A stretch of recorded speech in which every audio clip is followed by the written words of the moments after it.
tell a bit your opinion about the relationship of NGOs with pharmaceutical industries. As we know that a great part of them are being funded by the pharmaceutical sectors. How to ensure this independence? And maybe you could give some examples of good practice. Okay. Well, yeah, we've done quite a lot of work on the influence of funding on patient groups. The fact is, we refer to regulatory capture. It's a well-known phenomenon that a regulatory agency over time becomes captured by the industry is trying to regulate. Now we can measure how that capture takes place because we can see that regulatory decisions. So yes, the role of the pharmaceutical industry in funding patient organisations we see as a critical problem. When you think about regulatory capture, that is the way in which the pharmaceutical industry can influence regulators, we can measure capture because regulatory decisions change over time as a result of that capture taking place. And at the European Medicines and Agents Agency, we would argue that the shrinking of the time it takes to assess a dossier coincided with it becoming a fee-based organisation. So a relationship was set up. Now the trouble is with patient organisations and patient capture, it's very difficult to actually get to the end product. What is this patient organisation saying that means that is evidence that it's been captured? Now there are some examples.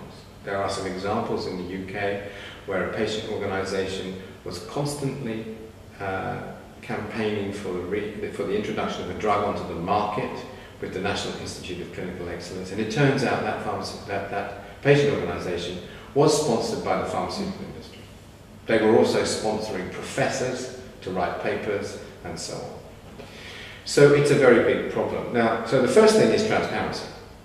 I want to know who's funding every single patient organisation, frankly. I don't want to know who's funding the International Federation of Pharmaceutical Manufacturers. We know that, okay? We need to know, and there needs to be transparency of who is funding who or whom. So that's the first thing. Now, you asked about best practice. Unfortunately, I can't give you best practice because there isn't any, right? Best practice is not to take funding, okay? And declaration of interest, we never take funding from the pharmaceutical industry. And so we can maintain that squeaky clean, horrible moral high ground that we don't take funding.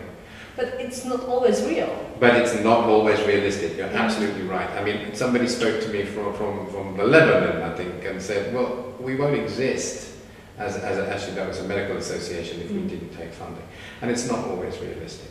Now, one way that you can combat this problem of the direct promotion of medicines through a patient organisation is to have a pooled fund.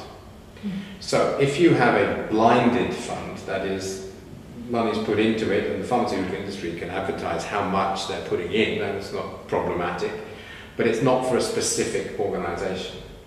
And then you have an independent body who pay that money out to the different NGOs who are a deserving cause. Somebody has to decide who they are, but it would be, I presume, a multi-stakeholder engagement to decide that. I mean, that would be an ideal, perfect situation. But my question would be, why would the pharmaceutical industry fund a pool when they don't get any return from the investment?